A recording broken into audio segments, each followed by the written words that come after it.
pengimbasan saya mengenai saya belajar waktu ketika CGP ini, karena ternyata yang telah saya pelajari ini banyak sekali manfaatnya. Jadi banyak sekali terbuka pikiran saya.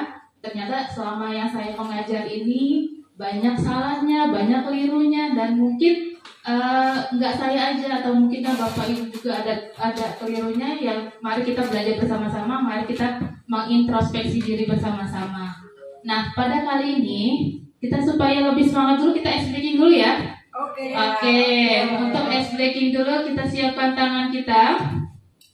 Jadi nanti Ibu Bapak kita ice breaking ya, biar lebih rileks, maksudnya biar nggak tegang, karena ini kan materinya memang santai tapi kita aktif. Jadi saya nggak mau Bapak Ibu mendengarkan hanya saya aja. Jadi kita bergerak juga, ya. Oke, tangannya dibuka. Kalau ya, oke. Buka tutup sambil ketawa, haha. Buka tutup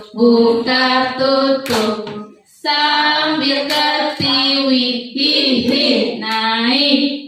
Naik sambil menggeleng, naik sambil menggeleng. Oke, terima kasih Bapak Ibu. Itu hanya sedikit ya, biar lebih rileks aja, kita nggak tegang juga. Oke, kali ini saya ingin menyebarkan budaya positif. Jadi budaya positif ini sangat banyak sekali dan sangat menarik sekali ya. Saya pun mengerti. Oke, yang saya ingin berbagi pengimbasan hari ini pertama mengenai teori motivasi dan hukuman, penghargaan dan restitusi, kemudian juga kebutuhan dasar dari manusia, kemudian restitusi 5 posisi kontrol, dan segitiga restitusi ini. Ini sedikit saya ingin. Oke, nah sebelum kita situ, sudah tahu kan ya tepuk PPK gimana? PPK itu apa ya? Belum. Nah, penguatan profil karakter. Nah, biasanya kalau kita sudah merdeka ini harus tahu, dan anak pun sudah terbiasa. Tepuk PPK. Religius, nasionalis, mandiri, gotong royong, integritas. Kita ulang ya. Oke, diulang biar kita lebih semangat lagi, dan nanti kita punya bahan lagi untuk anak ya. Oke, kalau religius itu namanya gini. Oh gini, kayak masjid ya. Kemudian kalau nasionalis kita kayak mama. Ya, kemudian kalau mandiri, ya mandiri ya. Kemudian gotong royong, gini. Ya, kemudian integritas. Kita ulang ya. Oke, siap. Ya, tepuk PPK. Religius, nasionalis, mandiri, gotong royong, integritas. Yes. Udah. Sekarang mereka lupa. Oke, sekali lagi tambah kata Bu. Yes. Oke, tepuk PPK. Religius, nasionalis, mandiri, gotong royong, integritas. Yes. Oke, bagus. Terima kasih. Tepuk tangan untuk Bapak Ibu semuanya. Oke, jadi ini adalah nilai-nilai yang harus kita masukkan ke dalam kegiatan sehari-hari kita, bergotong royong, mandiri, nasionalis, dan lain-lain. Oke, selanjutnya saya ingin masuk kepada teori motivasi, hukuman, dan penghargaan serta restitusi. Nah, ini motivasi anak atau motivasi kita juga sebagai manusia. Pertama itu kita melakukan sesuatu itu karena untuk menghindari ketidaknyamanan atau hukuman. Ya, saya mengakui saya juga seperti itu. Misalkan kita datang telat karena kita menghindari nanti ada sanksinya. Misalkan anak-anak datang jam 7, mereka menghindari sanksinya kalau nggak datang jam 7 nanti dihukum. Nah, itu motivasi anak pertama yang itu. Kemudian yang kedua, untuk mendapatkan imbalan atau penghargaan dari orang lain. Misalkan kita sering kan bilang, nanti kalau kamu dapat nilai bagus, nanti ibu kasih coklat. Jadi anak-anak, nanti kalau saya nilai bagus, saya nanti dapat coklat. Jadi motivasinya dia karena ingin imbalan dari guru. Nah, kira-kira suka nggak kita begitu ya? Tapi tepar gurunya tepar. Oke, dan yang ketiga untuk menjadi yang mereka inginkan dan menghargai diri sendiri dengan nilai-nilai yang mereka percaya. Jadi tanpa kita minta, tanpa kita ada imbalan, mereka ada kesadaran. Nah, itulah yang harus kita motivasi anak-anak didik kita. Jangan sampai mereka itu melakukan sesuatu karena pertama takut sama gurunya, atau yang kedua karena ingin imbalan saja. Nah itu sangat ini ya, jangan dihindari lah. Nah kemudian ada hukuman, konsekuensi, dan restitusi. Nah ini bedanya apa ya? Kalau hukuman biasa kita sering menghukum anak ya, termasuk saya. Malah saya juga makanya saya salah sekali dalam mengajar. Ternyata saya juga sering melakukan hukuman. Misalkan dia tindakan terhadap suatu pelanggaran atau umumnya berbentuk hukuman. Jadi kita misalkan anak itu kasar, saya pernah anak itu kasar, mukul temannya, saya langsung hukumnya suruh ke kamar mandi, suruh bersihin kamar mandi. Ternyata pas saya belajar itu apa hubungannya dengan anak itu memukul, kok dia disuruhnya bersihkan kamar mandi. Nah itu apa? Nah, efeknya sebenarnya ternyata apakah jerah anaknya? Ternyata dijerah di depan gurunya, di belakang gurunya, mengulangi lagi. Nah itulah pertama, saya juga banyak sekali saya belajar, ternyata saya selama ini salah dalam mengajar. Kemudian yang kedua ada restitusi. Nah inilah restitusi ini yang nilai yang harus kita miliki sebagai seorang guru. Jadi bagaimanakah proses menciptakan kondisi murid dengan memperbaiki kesalahan mereka tanpa menjatuhkan mereka di depan umum, di depan teman-temannya. Nah itu kalau kita sudah menjatuhkan anak-anak di depan temannya itu, udah mereka malu, mereka takut, mereka juga akan menghindar dari kita. Nah iya, frustasi dari kita.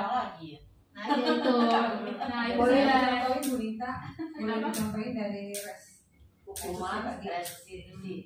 Nah untuk restitusi nanti akan ada videonya sendiri nanti ya. Jadi saya cuma mempraktikkan sendiri, nanti ada. Jadi di sini proses kolaboratif yang mengajarkan murid untuk mencari solusi serta masalah mereka sendiri. Jadi sebenarnya kita yang bukan menampilkan solusi, tapi mereka sendiri yang memberikan pilihan, gitu ya. Jadi bagaimana kita belajar, dan saya pun masih sangat belajar. Nah di sini ada hukuman, konsekuensi, dan restitusi. Jadi kita ini sebenarnya seringkali ke hukuman. Jadi hukuman kita merupakan identitas yang gagal. Jadi anak itu gagal, kita kasih hukuman. Biasanya gitu. Anak itu salah, kita kasih hukuman. Nah gimana? Biasa terjadinya itu sangat menyakitkan hati.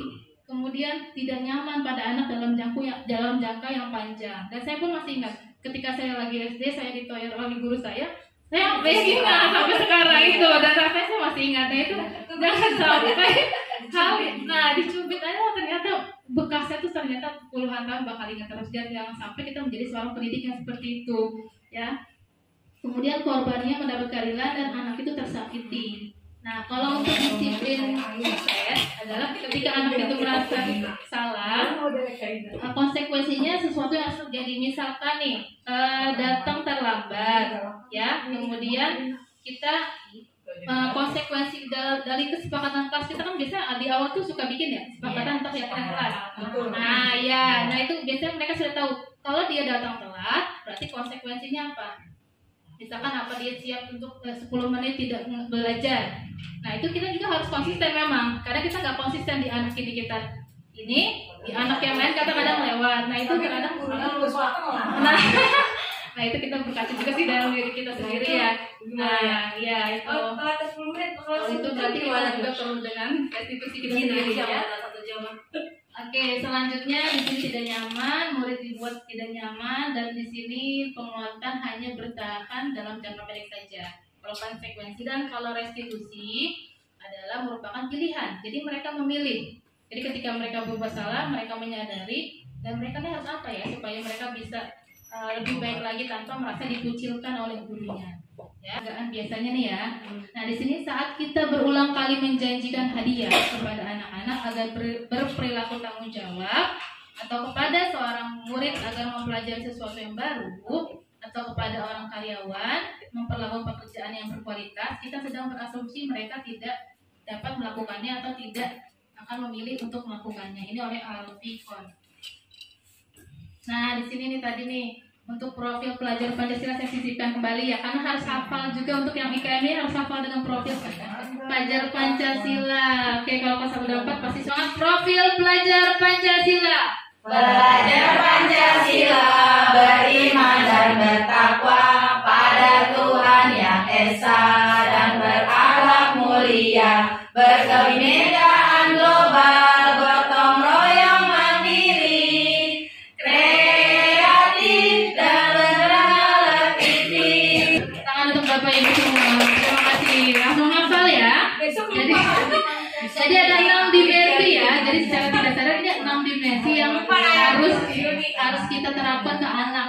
Jadi mereka itu beriman. Jadi untuk kebutuhan dasar manusia, tadi yang sedang Ibu bilang kebutuhan dasar manusia itu ada 5 ya. Jadi yang pertama itu bertahan hidup, kemudian penguasaan, kasih sayang dan rasa diterima, kebebasan dan kesenangan. Kalau satu komponen saja ini kita tidak penuhi kebutuhan dasar anak itu, pasti anak itu bermasalah. Ya, jangan kita menjudge anak itu tadi bilang anak itu nakal, tapi kebutuhan dasar di rumahnya dia terpenuhi atau tidak? Misalkan kasih sayangnya dia terpenuhi atau tidak? Kebebasan di rumahnya gimana? Jadi kita nggak bisa menjudge anak itu karena langsung anak itu nakal, anak itu apa, ya.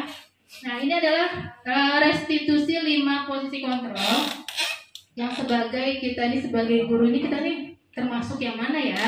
Ataukah kita sebagai penghukum, kita pembuat rasa bersalah, kita sebagai teman, pemantau atau manajer. Nah, biasanya kira-kira di dalam hati apa sih bedanya ya? Atau saya tampilkan videonya dulu ya? Boleh ya? Oke.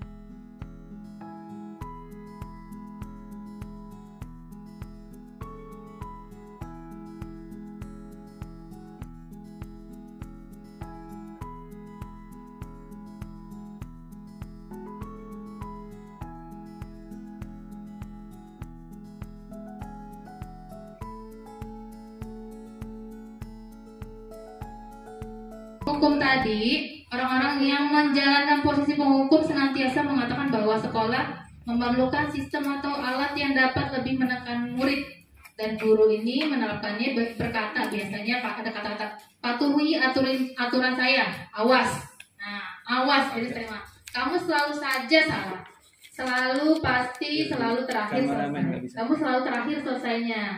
Nah, biasanya berbicara seperti itu. Kalau untuk posisi yang kedua adalah posisi pembuat rasa bersalah. Jadi kita lebih lembut bahasanya, tapi ada kata-kata, ibu sangat kecewa sekali denganmu. Berapa kali bapak harus memberitahu kamu ya? Gimana coba kalau orang tua kamu tahu kamu berbuat seperti ini? Nah, di posisi ini anak itu akan merasa dia itu salah melakukan kesalahan dan gurunya itu berimbas kepada gurunya. Dan yang ketiga, posisi teman di sini akan tidak akan menyakiti, namun akan tetap berupaya mengontrol murid supaya dia itu melakukan ajakan kita. Tapi ada kata-kata, ayo bantulah demi bapak ya, ayo bantulah demi ibu, ayo ingatkan bapak. Nah, ini lebih kepada mengajak. Nah, tapi kalau misalkan anak murid menganggap kita sebagai teman, biasanya akan lebih beda, tidak akan lebih mengentengkan peraturan kita. Nah, ini posisi teman. Kemudian kalau posisi yang keempat adalah posisi pemantau. Jadi di sini memantau konsekuensi yang telah diberikan. Kemudian ada kata-kata peraturannya apa yang telah kamu lakukan. Nah, di sini memantau aktivitas anak. Jadi kita masih memantau mereka melakukan hukuman, tapi masih ada pemantauan dari gurunya. Dan yang terakhir adalah posisi manajer. Di sini kita memantau dan juga melihat anak itu ataukah mereka melakukan perubahannya. Jadi posisi di mana berbuat suatu bersama dengan murid untuk mempersilahkan murid mempertanggungjawabkan atau mendukung agar dapat menemukan solusinya. Jadi mereka sendiri yang menemukan solusinya. Ya. Jadi sudah agak mulai bisa antara 5 itu kira-kira saya ini lebih sering ke yang mana ya? Yang saya nanti yang ibu bapak itu akan tempel ya, kita tempel. Jadi nanti kertasnya itu boleh ibu tuliskan nama ibu, ya. Nanti tempelnya di bagian yang mana? Ya. Nulis apa nih, Tulis nama, dan nanti kita melihat kira-kira posisi mana yang paling bapak ibu sering gitu. Ya.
Bu Yuni, Ibu Lia, Pak Ajat, dan Bu Iin. Ya, seperti itu. Jatuh jangan-jangan. Ya, ya. Oke, satu lagi Bu Ajenda ya, 5 orang sebagai posisi penghukum. Kemudian yang kedua posisi pembuat rasa bersalah dulu saya. Oh ada 2, Bu Enda 2 ya, pembuat rasa bersalah 2. Kemudian posisi sebagai teman, banyak di sini posisi sebagai teman. Ada Bu En, Bu Iyun, Pak Amin, Pak Arto, Pak Budi, Bu Iin, Bu Ismi, Bu Isti, Bu Yani, dan Pak Hasan. Posisi kita sebagai teman. Akan ikut-ikutan doang. Kemudian yang sebagai pemantau nih, pemantau anak nih. Bu Yani, Bu Haji Sani, Bu Nining, oh Bu Nining, ya ada 4. Dan yang manajer ada 1 Pak Budi. Ya, saya lakukan. Oke Pak Budi. Kalau seperti anak aturan mainnya seperti itu karena itu berisiko kan olahraga, jadi harus saya terapkan. Oke, terima kasih. Beri tepuk tangan dulu untuk semuanya. Terima kasih Bapak Ibu yang sudah merefleksikan dirinya bahwa sebagai guru ini sebenarnya kita harus diberi posisi yang mana ya. Nah dari posisi 5 ini, sebenarnya sebagai guru ini kita harus bisa memasuki sebagai posisi manajer. Karena posisi manajer ini yang paling baik di antara 5 posisi ini. Ya, karena kalau posisi manajer itu, ya anak itu merasa dia bisa kembali ke kelompoknya tanpa merasa dikucilkan. Dia salah, tapi salah itu hal yang wajar. Nah, ya salahnya itu apa? Kemudian dia bisa memperbaikinya dengan kesadaran sendiri tanpa terpaksa. Nah, mungkin yang akan kita perbaiki juga ya, Bapak Ibu, kita juga bukan hanya Bapak Ibu, tapi saya juga merefleksi bahwa saya juga banyak sekali melakukan sebagai penghukum. Biasanya saya seperti itu.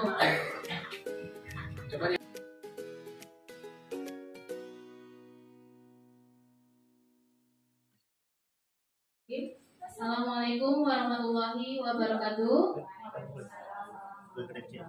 Ya, Bapak Ibu masih semangat ya? Oke. Biar lebih semangat lagi, saya punya speaking dulu ya. Jadi biar saya rasa. Oke, ikutin gerakannya ya. Tangan ke atas, menggapai bintang. Tangan ke samping, mulia terbang. Tangan ke depan, ikan berenang. Duduk yang rapi, siap berdoa. Takut tangan diputar. Gulung-gulung, tangan digulung. Lari-larikan, ulangan, dan kanan, kiri, atas, bawah, siap berdoa. Satu jari kanan, satu jari kiri, mudah-mudahan jari dua jembatan panjang. Dua jari kanan, dua jari kiri, mudah-mudahan jari keempat. Dua kamera cekrek, tiga jari kanan, tiga jari kiri, mudah-mudahan jari keenam. Dua menara ini, empat jari kanan, empat jari kiri, mudah-mudahan jari delapan. Dua telinga rinci, empat jari kanan, lima jari kiri, mudah-mudahan jadi 10. Siap berdoa. Oke, terima kasih. Ya, lebih semangat ya. Jangan lupa gurunya baik semuanya. Oke ya, biar lebih semangat lagi dalam semangat belajarnya. Kita masih melanjut ya Bapak Ibu untuk yang kemarin.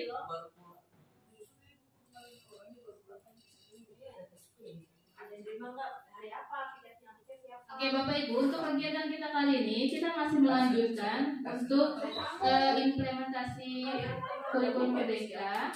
Kemudian selanjutnya nanti akan membuat modul ajar dan terakhir saya akan mengadakan kuis. Ya, jadi kuis pemantapan atau pemahaman untuk merefleksikan hari ini apakah yang sudah Bapak Ibu dapatkan dari hari kemarin dan hari ini sudah bisa. Jadi kita IKM itu sudah pemahamannya sampai mana, ya? Iya, saya juga. Iya. Itu satunya sebelum Jumat.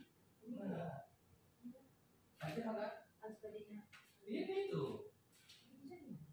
Oke, kita lanjut sebentar untuk mengetahui segitiga restitusi dulu ya. Segitiga restitusi, kalau kemarin Bapak Ibu sudah pahami, restitusi itu adalah sebuah solusi dari permasalahan yang anak dapatkan dan mereka itu yang memberikan solusinya. Jadi ada segitiganya di mana yang pertama itu adalah menstabilkan identitas, ya. Jadi ada kata-kata kalau misalkan anak salah itu setiap orang pasti pernah melakukan kesalahan. Jadi kita nggak bisa menjudge anak itu kamu salah, tapi setiap orang itu pasti pernah melakukan kesalahan.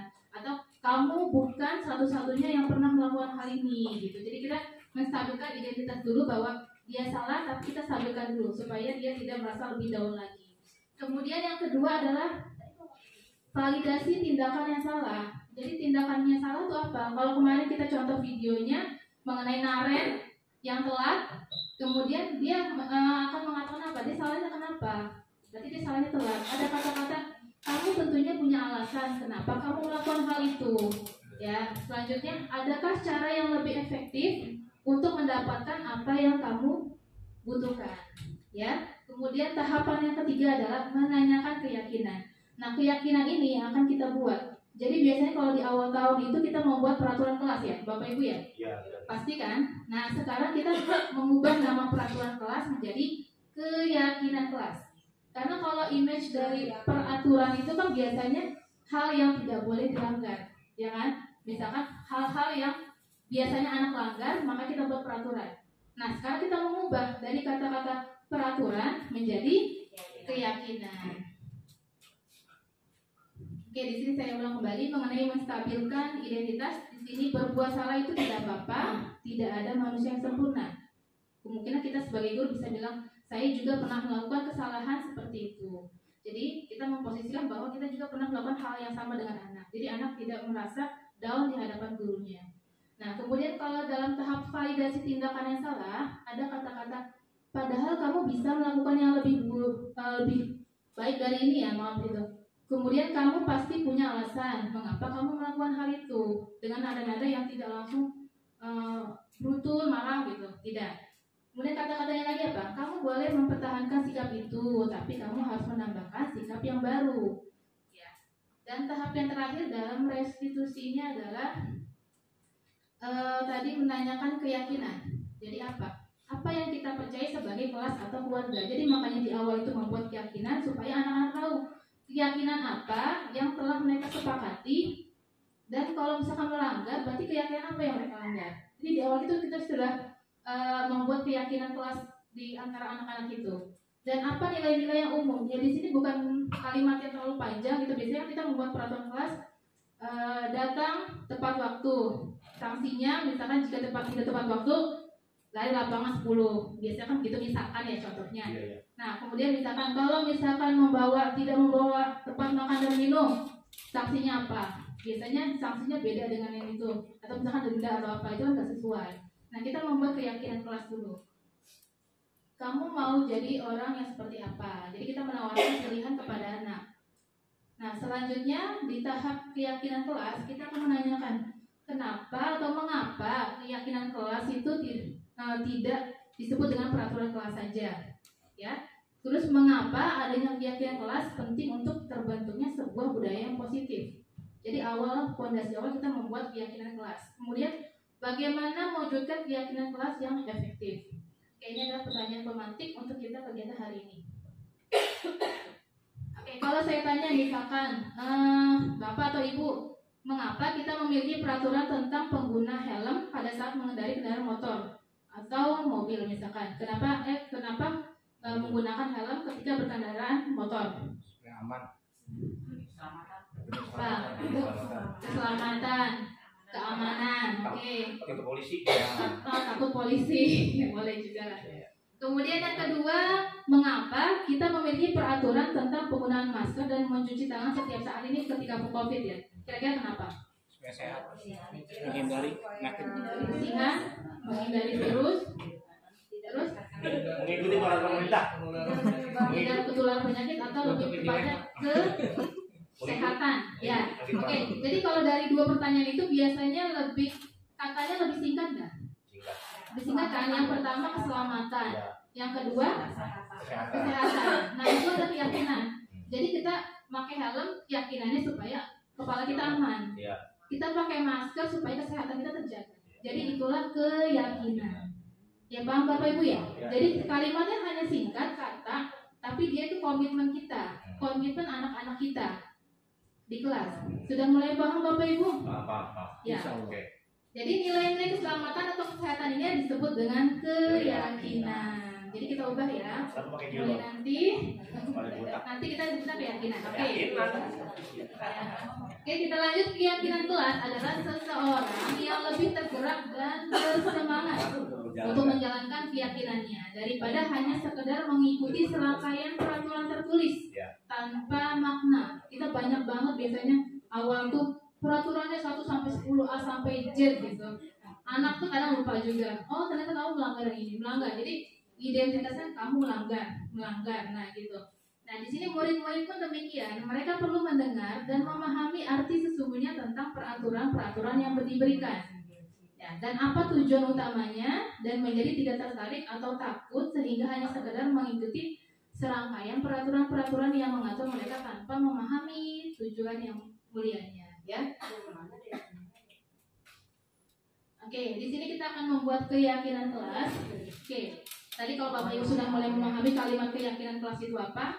Nah, keyakinan kelas bersifat lebih abstrak daripada peraturan yang lebih rinci. Biasanya peraturan rinci sekali kan, kita rinci. Tapi kalau ini lebih abstrak dan lebih simpel.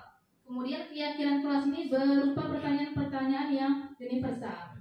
Jadi pertanyaan yang umum saja. Nah, kemudian pernyataan keyakinan kelas senantiasa dibuat dalam bentuk yang positif. Jadi kalimat positif ya Bapak Ibu, jangan ada kata dilarang ya, tidak, jangan telat, dilarang telat. Nah itu kalimat kalau udah jangan, tidak itu kata-kata yang negatif. Kita ubah ke yang positifnya. Misalkan jangan telat, biasanya lebihnya apa? Nah, datang tepat waktu.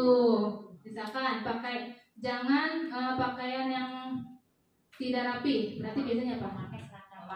Nah, memakai seragam lengkap. Jadi mengubah kalimat negatif menjadi kalimat positif. Jadi kita ubah kata tidak dan kata jangan, ya. Ya, jangan berarti. Nah, itu jalan dengan teratur. Oke, jadi lebih enak didengar ya. Nah, oke ya. Kemudian selanjutnya keyakinan kelas hendaknya tidak terlalu banyak. Jadi jangan terlalu banyak kita membuat keyakinan kelas banyak sekali. Jadi cukup misalkan ya 5, 6 atau 7 di bawah 10 lah. Jadi jangan terlalu banyak anak jadi nggak menghafalnya atau mengingatnya mereka terlalu banyak, pusing nanti. Ya, jadi agar dipahami oleh kita sebagai guru dan juga anak-anak. Ya. Kemudian keyakinan kelas sebaiknya sesuatu yang dapat diterapkan di lingkungan. Jadi yang memang kondisi anak kita dan kalau bukan kondisi anak kita nggak usah terapkan di situ. Ya. Kemudian selanjutnya setiap warga kelas hendaknya ikut berkontribusi dalam pembuatan keyakinan kelas atau lewat kegiatan curah pendapat dulu. Jadi kita lemparkan dulu anak-anak inginnya apa, kemudian nanti kita kumpulkan dan nanti kita satukan dan nanti akan kita simulasikan ya, Bapak Ibu sebagai anak-anak, misalkan saya sebagai gurunya kita akan membantu membuat keyakinan kelas, ya. Kemudian bersedia meninjau kembali keyakinan kelas dari waktu ke waktu. Jadi kita mengingatkan kembali. Kalau misalkan tadi kan ada anak yang melanggar, kita mengingatkan, kamu berarti keyakinan kelas mana yang kamu langgar? Misalkan bertanggung jawab, disiplin. Nah itu. Jadi keyakinan kelas mana kamu yang kamu langgar? Jadi mereka ingat kembali. Oh saya keyakinan kelas saya yang saya langgar ini. Jadi saya harus lebih baik dari ini. Gitu ya. Oke ini ada contoh saja. Contoh keyakinan kelas 1 misalkan anak itu. Setiap anggota kelas perlu belajar. Kemudian setiap anggota kelas perlu senang. Ini kalimatnya sudah positif juga ya. Positif.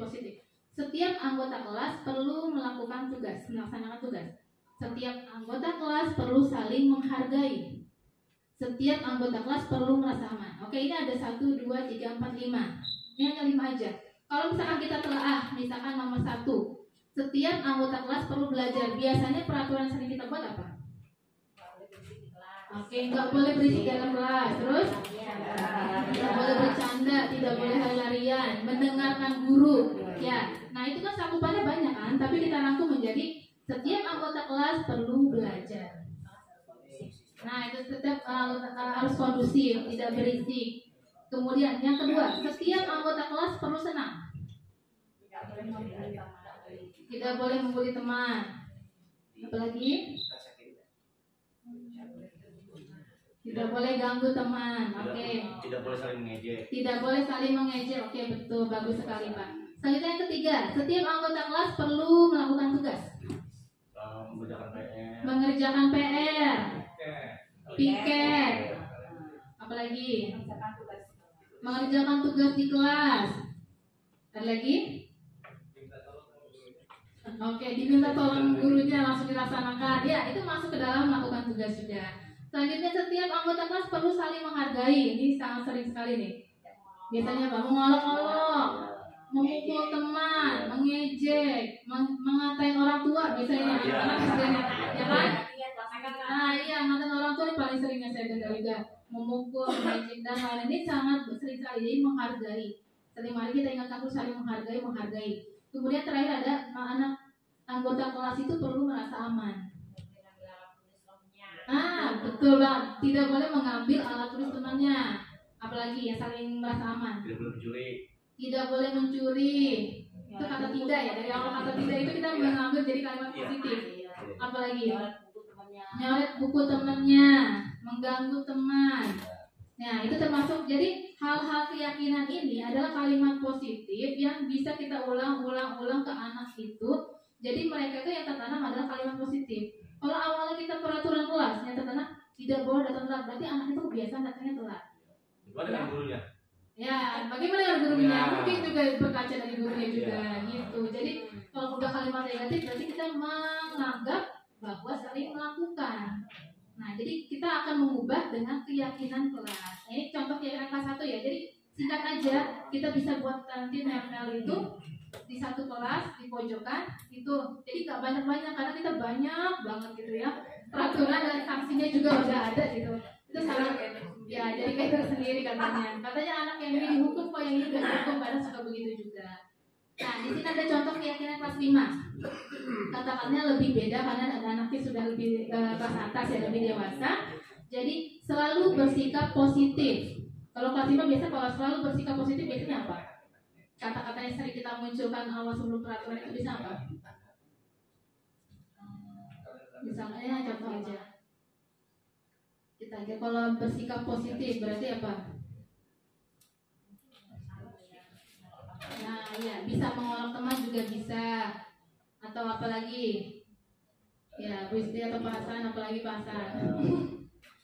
Positif. Jail. Oh iya, jail pada temannya juga bisa. Iseng ya, suka iseng ke temannya. Oke, bagus. Kemudian senantiasa menjadi diri terbaik. Oke, tidak boleh malas belajar. Kemudian bisa melakukan tugas dengan baik. Bisa tepat waktu juga bisa masukin tepat waktu. Bertanggung jawab juga bisa atas tugas-tugasnya, atas tindakannya atau pikir kelas juga bisa. Menjadi diri yang terbaik. Jadi kita menganggap anak itu akan menjadi hal yang terbaik. Yang ketiga adalah percaya dan menghormati orang lain serta barang miliknya. Nah, ini masuk kepada kita di kelas 1 apa? Ya.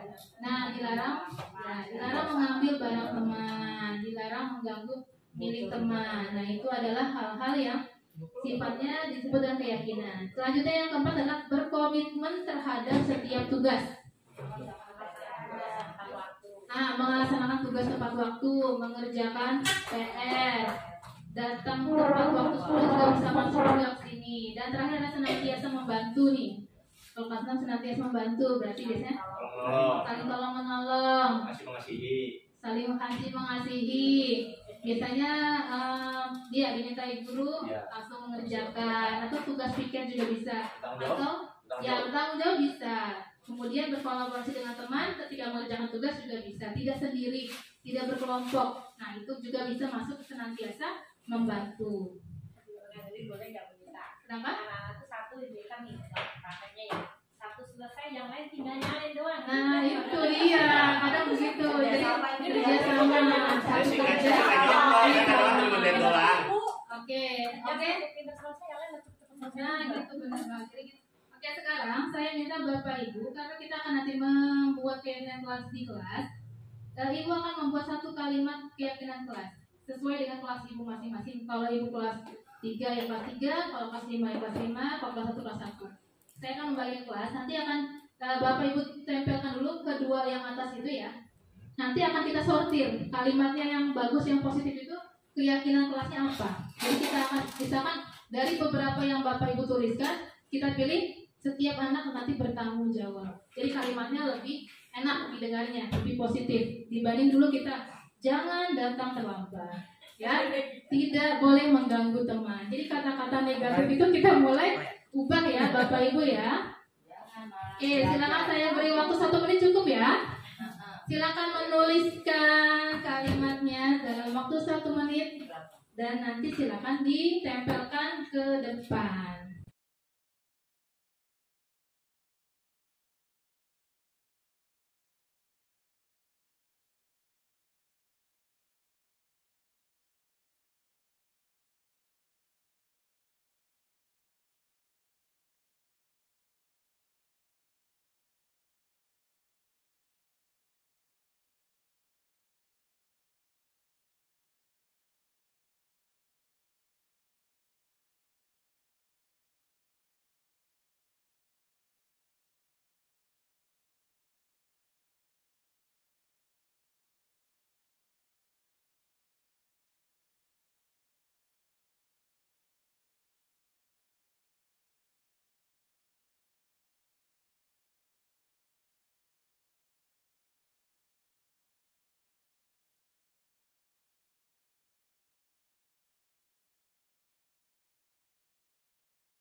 Tepuk keren. Keren, keren. Keren, keren. Keren. Alhamdulillah, luar biasa. Oke. Nambah lagi. Ya. Oke, bagus. Terima kasih. Nah, di sini Bapak Ibu sudah sangat baik sekali ya dalam membuat kalimat positif. Jadi kalimatnya simple, ringkas, dan mudah dimengerti. Di sini ada keyakinan kelas yang pertama yaitu berpikir positif. Ya, mungkin dari awal katanya apa bakal berpikir positif, apa sudah berpikir positif tadi yang di situ? Berpikir positif aja sih. Sudah. Iya. Oke, sudah bagus. Jadi berpikir positif berarti anak-anak tidak boleh seujung dengan temannya, ya, tidak boleh menuduh temannya. Gitu. Ya, jadi kita melihat bahwa tidak boleh menuduh anak-anak, tidak boleh menuduh sembarangan, prasangka buruk. Ya, anaknya jatuh dikiranya disleding sama temannya. Nah, itu termasuk berpikir positif. Oke, bagus sekali. Kemudian yang kedua, berdoa dan mensyukuri. Berarti masuk ke dalam kategori apa tadi? Biasanya berdoa sebelum belajar. Kemudian misalkan mendapatkan apa harus bersyukur. Misalkan dibawa bekal mamahnya apa, harus bersyukur dimakan. Nah, itu maksudnya. Kemudian bersikap sportif. Sportif, bertanggung jawab. Bertanggung jawab. Jika misalkan kelompoknya tidak menang, dia tidak kecewa. Biasa gitu kan. Anak-anak bilangnya curang bu, ini curang. Biasanya kan gitu ya anak-anak ya. Nah, berarti bersikap sportif. Ini keyakinannya. Kemudian disiplin. Nah, disiplin Pulang dan pergi tepat waktu. pulang dan pergi tepat waktu. Kemudian mengerjakan tugas juga tepat waktu. Beribadah, berpakaiannya rapi, sopan dan santun. Ya, bertutur kata yang baik itu termasuk dari disiplin juga bisa. Bertanggung jawab. Setiap tugas yang diberikan harus diselesaikan. Setiap tugas yang diberikan harus diselesaikan. Apalagi misalkan di dalam kelas tidak boleh berisi, tidak boleh mengganggu teman, tidak boleh mencoret-coret. Berani mengakui kesalahan, dia bertanggung jawab. Oke. Buang sampah di tempatnya, benar banget. Karena anak-anak sering sekali ya. Buang sampah di temannya. Oh, di tempat sampah. Oh iya. Jangan di tempatnya, tempat di mana aja. Iya, buang sampah pada tempatnya. Oke. Kemudian ada yang selanjutnya saling menghargai. Berarti anak-anak menghargai temannya, menghargai gurunya juga. Jadi tidak berbicara ketika guru menjelaskan. Nah, itu masuk juga saling menghargai. Tidak berisik ketika temannya tampil. Nah, itu juga saling menghargai. Kemudian rasa nyaman berarti anak itu merasa tidak dikucilkan. Dan juga sebagai guru misalkan anak kita ada yang kekurangan, terkadang kan kelompoknya dia agak dibedakan. Nah, bagaimana supaya kita berkolaborasi dengan teman-temannya, bisa mengajak anak itu untuk bisa berkolaborasi, atau jangan sampai anak kita itu ditaruh di pojokan kelas gitu. Ya, jadi kadang ya jadi bully, kasihan sekali anak kita. Jadi udah merasa dia kurang, temannya nggak terima, dan gurunya pun tambah nggak terima lagi. Akhirnya dia malah mogok sekolah. Ini berkaitan itu saya mau menambahkan. Iya. Anak-anak kan suka curhat gitu ya. Dia kalau sama ibu ini aku begini, kalau sama dia enggak gitu, seperti itu. Jadi kita sebagai guru jangan kita bersikap gitu hanya kitanya gitu.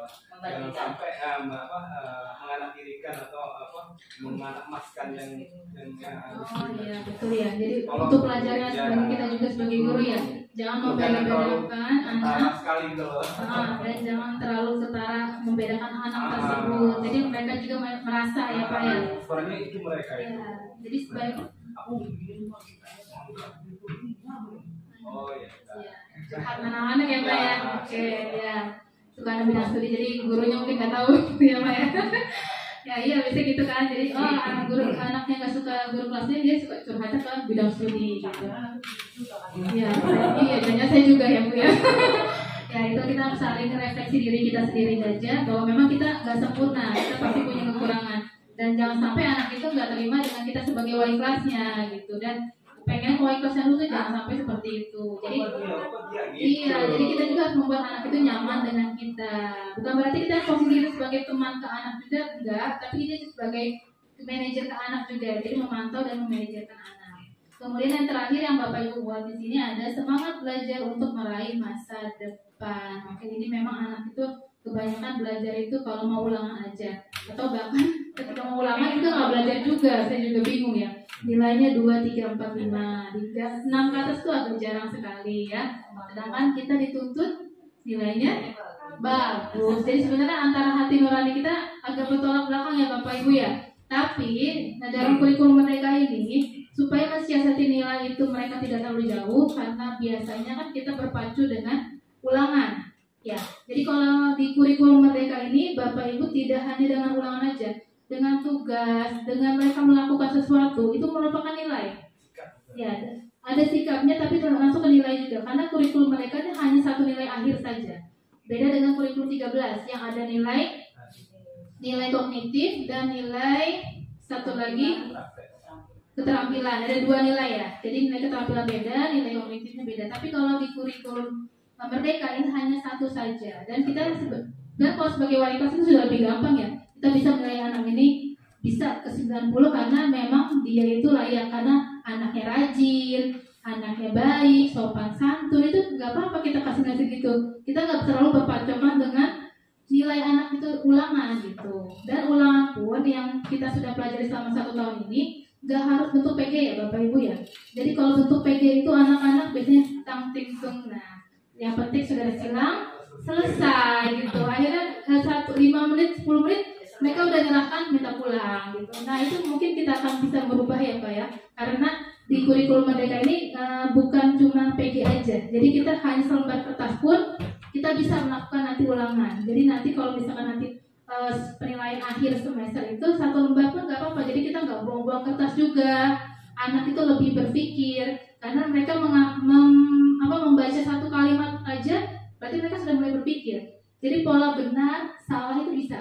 Misalkan kalimatnya gimana kalau kalimatnya benar salah, biasanya suka ini. Ibu pergi kemana? Ya, ayam berkaki 4. Mereka benar atau salah kan gitu. Jadi mereka berpikir ayam itu kakinya ada berapa? Oh 2, berarti salah. Nah itu termasuk berpikir. Kalau misalkan cuma ayam berkaki 2, 3, 4, 5. Nah, kalau yang nggak tahu kan bilang aja 5 gitu kan. Jadi mereka nggak berpikir gitu. Iya. Nah itu jadi nggak apa-apa. Penilaian benar salah nggak apa-apa karena itu lebih ke benar kritis. Masih ingat kemarin pelajar Pancasila profilnya, dimensinya? Oke, kita ulang kembali yuk. Profil pelajar Pancasila. Pelajar Pancasila beriman dan bertakwa pada Tuhan Yang Esa dan berakhlak mulia, berkebinekaan global, gotong royong mandiri. kreatif dan bernalar kritis. Kreatif dan bernalar kritis. Nah, bernalar kritis ini akan kita acu untuk anak-anak Bapak Ibu ya. Jadi anak-anak bisa bernalar kritis dari mulai kelas 1 sampai kelas 6 kita asah terus. Jadi jangan sampai anak itu cuma pikirannya TikTok aja di rumah ya, bikin konten ya, mereka kreatif bikin konten, tapi kan di sekolah mereka harus bisa, nah kreatifnya bisa salurkan, nggak apa-apa. Bapak yang main TikTok juga nggak apa-apa, saya juga main TikTok kok di rumah kadang. Karena apa? Kita ini berkembang sesuai dengan zamannya. Kita nggak bisa pendidikan kita zaman dulu kita terapkan ke anak zaman sekarang, karena kodrat alam dan kodrat zaman. Kita nggak boleh ketinggalan anak, ya. Jadi kalau misalkan kita tahu, misalkan nih, kita buka TikTok ternyata oh di TikTok kayak gini ya, anak-anak tahunya gerakan dari sini. Jadi kita juga belajar, kita bisa memantau anak juga melihat kayak dia tuh kayak gimana sih gitu. Gak apa-apa, ibu punya YouTube, ibu punya bapak ibu punya Instagram, Twitter, itu nggak apa-apa karena kita juga sebagai guru belajar. Jangan sampai kita saya nggak mau belajar, saya nggak ngerti kayak gitu-gituan. Nggak boleh kayak gitu juga kita, karena kita guru selalu belajar sepanjang hayat. Kita menyamakan anak itu juga kita bisa mengikuti. Jadi jangan sampai kita ditipu-tipu oleh anak juga, gitu maksudnya ya. Jadi jangan sampai kita kalah juga dengan anak. Nggak apa-apa itu. Oke, sampai di sini mungkin ada yang mau ditanyakan.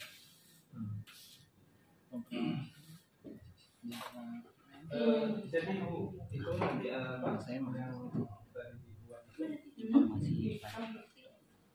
sebaiknya aku mau masuk penelitian baru bikin rulesnya itu aturan anak itu disampaikan kepada mereka ini kelasnya.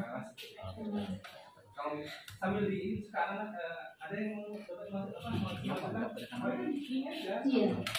Jadi diberikan pendapat mereka kan, jadi jangan hanya pendapat kita saja sebagai guru ya. Jadi misalnya di hari pertama nih, besok kan kita sudah mulai masuk pagi semuanya ya. Nah mungkin satu pulang baru besoknya pas hari Selasa sudah masuk kelasnya.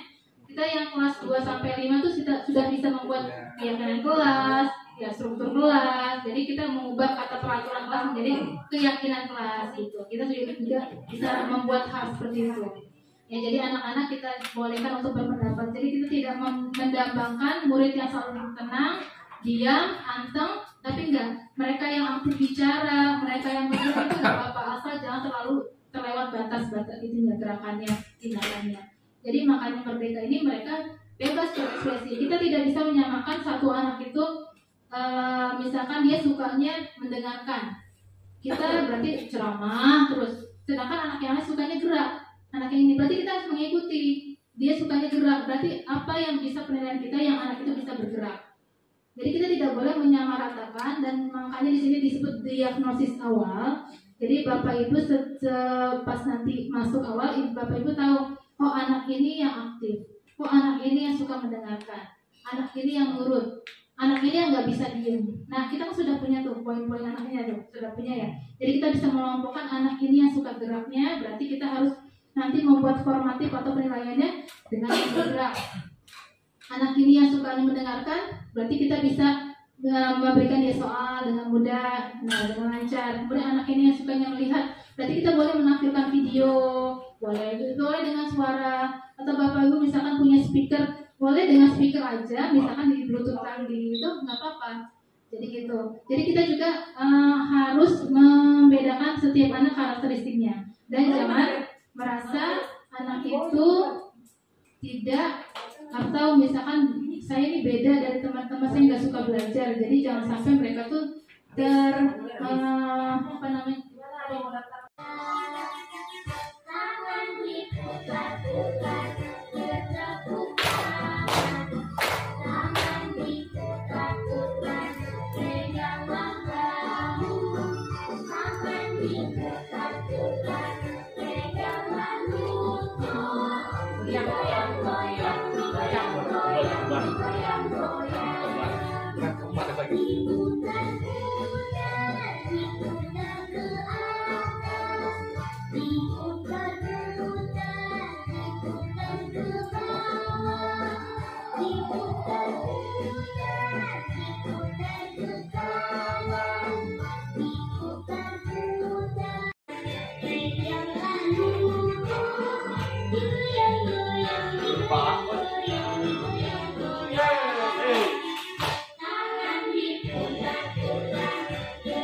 Udah semua yang masuk ini masih kuis kelas 1 masih gampang. Nanti kuis sama akhir ya. Yang penting Bapak Ibu sudah bisa masuk. Nah, mulai dong.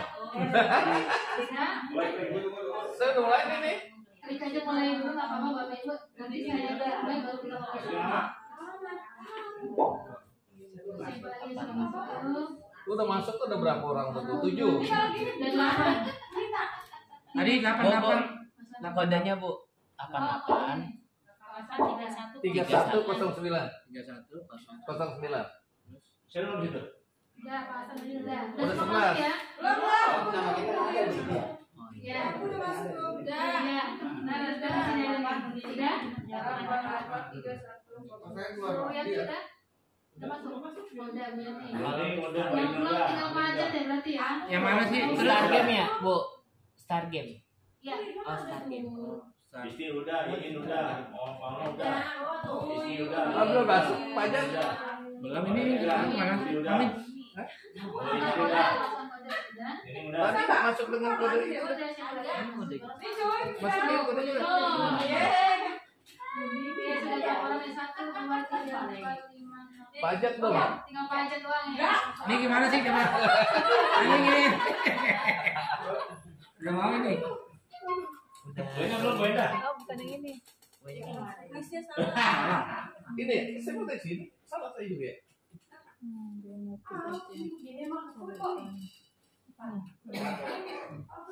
Ini diem aja Bu. Enggak, ini terserah yang Masa makan ini kode. buat Kodenya dia. menunggu guru.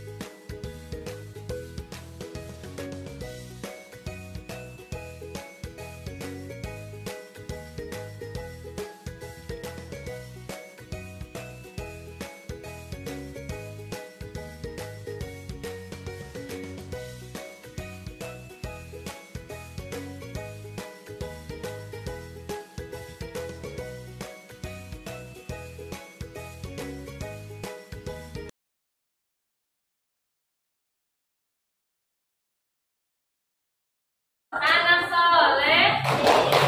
Iya, oke. Hari ini kita akan membuat namanya keyakinan kelas atau disebut dengan kesepakatan kelas. Hari ini Ibu akan membagikan kartu ini ya, kartu warna ini. Tuliskan yang biasanya yang kamu sebut sebagai peraturan. Misalkan, tidak boleh telat, misalkan ya. Nah, tuliskan satu orang itu satu. Paham?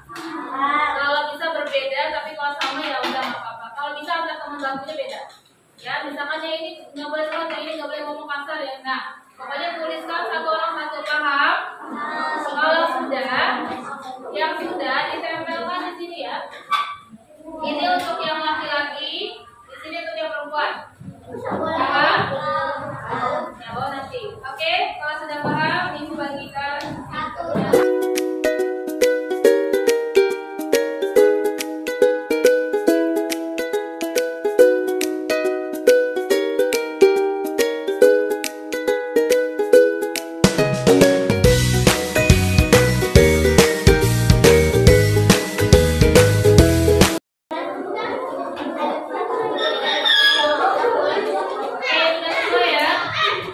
Oke, udah semua ya.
Coba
ubah ke kalimat yang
Berarti termasuk mana?